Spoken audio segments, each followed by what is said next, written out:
여러분들이 이제 소방서에 들어오면 단순하니 화재 구조 그것만 하고 있다고 생각하시는데 실제 들어오면 그거는 일부분밖에 안 됩니다. 그래서 내근직들이 보통 이제 한 서에 한 50명씩 포진해가지고 일들을 하고 있거든요.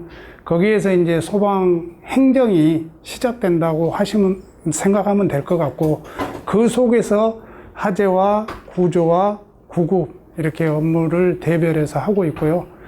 그다음에 이제 보통은 이제 소방 조직 자체가 인천이나 지방마다 조금 다르긴 하지만 4개 과로 구성이 되어 있어요. 소방행정과, 예방안전과, 뭐 119 대책과, 아니면 다른 서는 뭐 대응과, 그다음에 현장 대응단 이렇게 구성이 되어 있거든요. 그래서 이 4개 과가 소방서 전체를 이끌어 간다고 생각하시면 될 것 같고, 여러분들이 이제 대부분 들어오면 소방공무원법상 최외곽 예근부서에 근무한다고 아마 소방공무원법에 규정돼 있을 거예요. 그러면은 여러분들은 이제 처음에 합격해갖고 배명을 받으면 화재가 됐든 구조가 됐든 구급이 됐든 현장에서 근무를 해야 될 겁니다. 근데 이 중에는 고민한 사람들도 있을 거 아니에요. 아, 현장 가면 위험하고 그러는데 내가 굳이 이렇게 여름날 이렇게 나와서 보강까지 받아가면서 소방공무원이 돼야 되나 하는 갈등을 가진 사람도 없잖아. 있겠죠. 그죠? 그러면 그런 궁금한 사안들이 있으면 질의답변식으로 해서 간단하니 제가 아는 범주 내에서 설명을 드리도록 하겠습니다. 정확히 전 정권 때 소방공무원을 늘려야 된다 해서 상당히 많은 인원이 늘려졌었어요.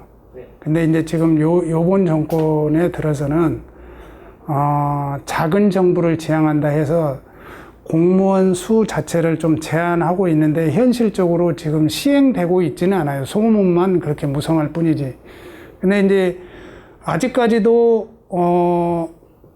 시도에서는 소방력이 부족해요.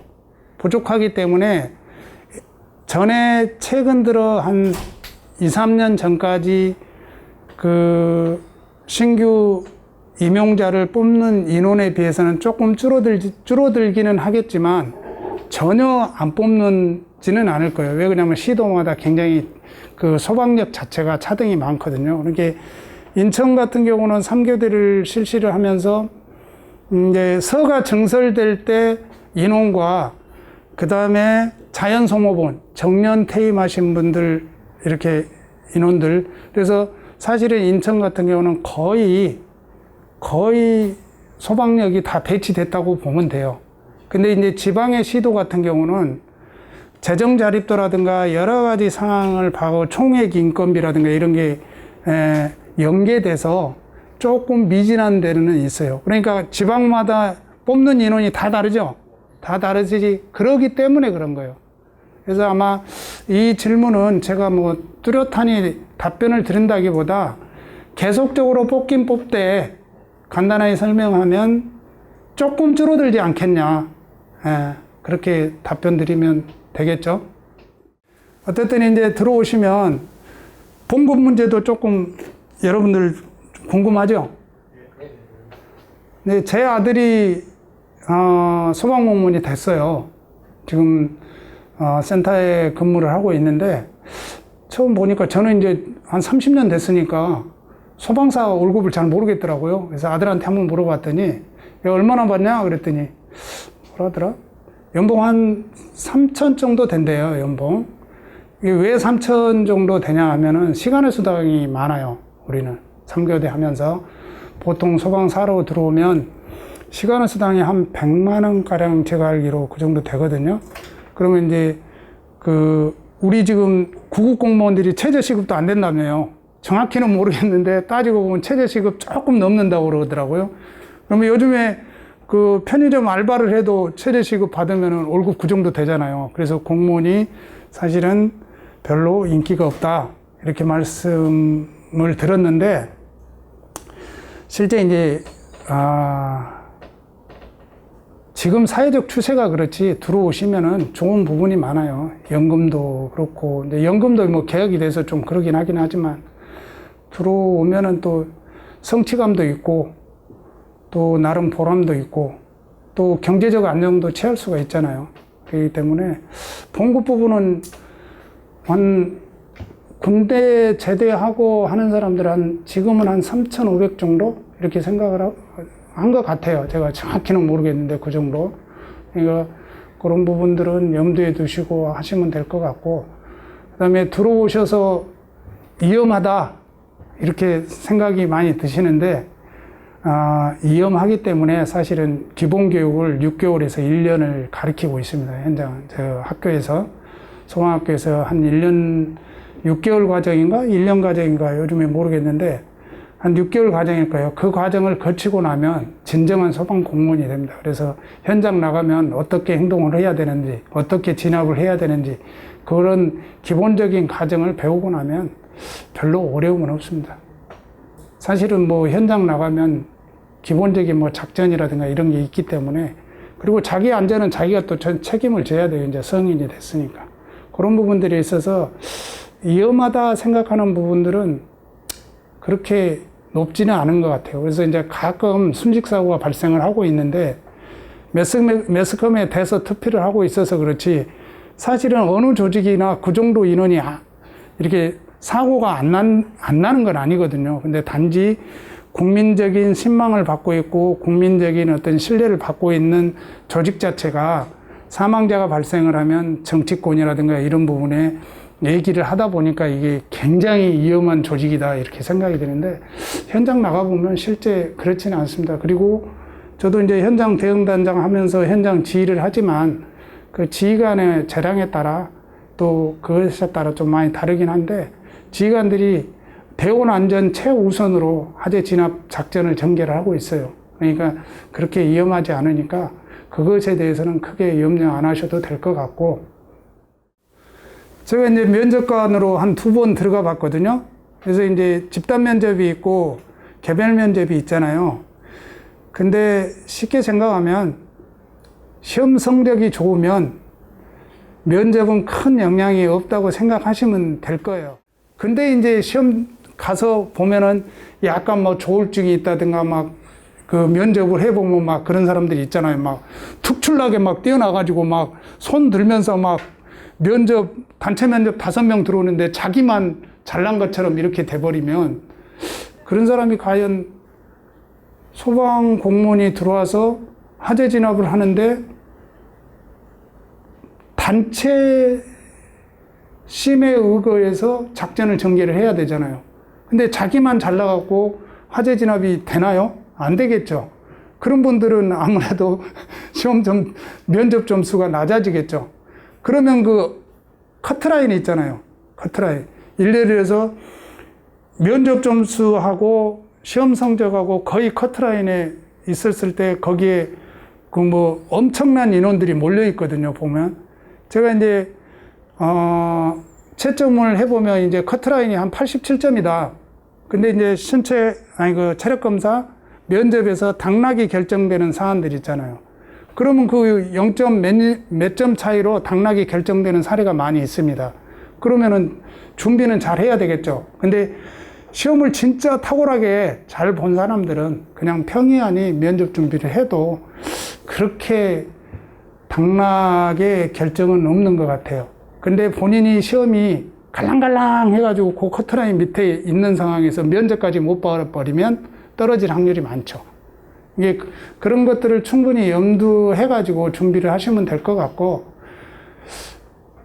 제가 이렇게 면접을 해보니까 기계적 암기보다는 자기 나름대로 어떤 소신 있는 대답을 해주는 게 저는 좋은 것 같아요. 그리고 개별 면접을 볼 때도 그날 막 150명, 200명 면접을 봐야 되잖아요. 그러면 시간 내에 면접을 봐야 되기 때문에 면접을 보면, 세 사람이 면접을 보면 각자 질문할 내용들을 스스로들이 정해요.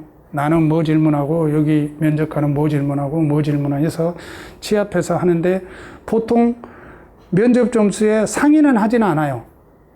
뭐 질문을 했는데 본인이 해결한 부분만 점수를 매겨주거든요. 근데 이제 이렇게 생각하시면 돼. 여러분들 이제 수학 배웠죠? 확률을 배워봤을 거예요. 그러면 최고점, 최저점을 제한 평균이잖아요. 그러면 그거 있죠. 그 면접위원들이 뭐 5명 들어간다, 7명 들어간다, 들어가면 최고점 해갖고 평균을 내보면 이상하니 과학적으로요, 당락이 막 많이 차이 날 것 같은데 차이가 잘 안 나요. 무슨 뜻인지 아시죠? 왜 그러냐면 상위에서 A라는 사람을 뭐 점수를 적게 줍시다. 그렇지 않으니까. 사람마다 기준이 다르잖아요. 내가 보는 A라는 수험자의 기준과 B위원이 A라는 사람의 기준이 다 다르다는 거죠. 그러면 나는 3점을 주지만 A라는 사람은 5점을 줄 수도 있고 4점을 줄 수도 있고 평균을 내보면 결국 당락의 결정은 그렇게 크지 않다는 거 생각하시면 돼요.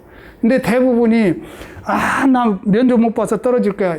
이거는 제가 봐서는 그거는 기우예요.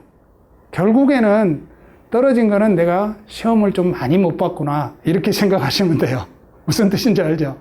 제 경험상으로 그래요. 이게 옳은 정답은 아니고 제가 면접관으로 들어가서 전체적으로 이렇게 보는 개념 그리고 채점을 해보고 전체적으로 그 어떤 평균을 봐보면 그런 사안들이 많더라라고 표현을 했는데 근데 이게 정답은 아니라는 거 제 생각이에요. 그리고 또 질문. 화재 현장에서 그건 참 추상적이고 난해한 질문인데요. 케이스 바이 케이스로 현장마다 다 다릅니다. 다 다르기 때문에 또 다 다른 대신에 여러분들이 또 경험한 경험치가 다 달라요. 그래서 어느 사람은 현장 가면 이게 중요하고 어느 사람은 이게 중요할 수도 있는 부분이 있거든요. 근데 이제 소방학교 가면은 기본적인 사안을 다 가르쳐 줍니다. 현장 나가면 화재 진압할 때 천정을 먼저 쏘고 낙하물을 떨어뜨린 다음에 화점을 진압하고 이런 과정들을 다 거치거든요. 그러면은 어느 정도 SOP가 있어요. 표준 절차가. 그럼 개념 정리가 되겠죠. 어느 정도. 그래서 그 우선순위가 그냥 개인차에 의해서 화재 진압을 하면 안 되겠죠. 어느 정도 표준화된 기준들이 있습니다. 그 기준에 맞춰서 화재 진압을 하는데 중요한 거는 안전은 내가 책임을 져야 된다는 거. 그것만 염두에 두시고 생활을 하시면 아마 크게 위험하지 않지 않겠냐 하는 생각이 듭니다. 저는 이제 서울 30년 전인가? 30년 전에 서울 공채로 들어왔어요. 서울 공채 12기인가? 서울 공채 8회인가에 들어왔는데, 그때, 240명 뽑았거든요. 240명 뽑았는데, 제가 이제 그때 우수한 성적으로 12등으로 합격을 했는데, 그때는 시험 과목이 달랐어요. 윤리, 사회, 영어, 그 다음에 뭐 있었나? 국어. 이렇게 있었던 것 같아요. 근데 이제 그때 당시에는 뭐 윤리, 사회 이런 것들은 고등학교 때 공부를 많이 했었기 때문에 뭐 고득점 얻고 했고 영어는 정말 쉽게 그때 당시 했던 것 같아요. 그냥 생활 영어 정도만 하면 합격할 점수. 그래갖고 내가 한 개 틀렸나 하고 합격을 했거든요. 그렇듯이 이제 지금은 시험 과목이 전혀 바뀌어버렸잖아요. 소방 관계 배우고 뭐 소방학 개론 또 뭐 있죠. 행정법도 있나요? 요새는 제일 어려울 게 행정법 같네요. 예. 제가 보니까 저는 이제 행정법을 소방사에서 교 승진 시험까지도 계속 있었어요. 지금은 이제 장에서 위에만 행정법이 있는데 그 행정법이 가장 이제 어려운 과목 중에 하나가 총론하고 강론하고 나눠지잖아요. 근데 이제 강론은 그렇게 중요한 것 같지는 않고요. 이제 총론은 그런 것 같아요. 우리 일반적인 대한민국 법이 뭐 3천 몇 개인가 된대요. 그 3천 몇 개가 되는 법 중에 통일적 법전이 없기 때문에 행정법을 만들어서 거기에 따른 일반적 기준을 정해준 게 행정법이기 때문에 행정법을 잘 알아야 사실은 소방서 들어와서도 어떤 법을 집행을 한다든가 했을 경우에 굉장히 많이 유용하거든요. 그래서 행정법을 또 여러분들이 가장 어렵게 생각할 것 같아요. 분량도 많고, 뭐 실질적 의미의 행정, 뭐 형식적 의미의 행정, 뭐 행정 행위가 뭔지 개념 자체까지도 용어가 생소하기 때문에 굉장히 힘드실 거라고 생각이 되는데 그래도 열심히 하셔가지고 꼭 합격하시길 바라고, 네, 이상으로 마무리하고요. 정말 열심히 하셔서 인천이 됐든 서울이 됐든 꼭 합격하셔가지고 그 실무에서 같이 뵙길 희망합니다. 고맙습니다.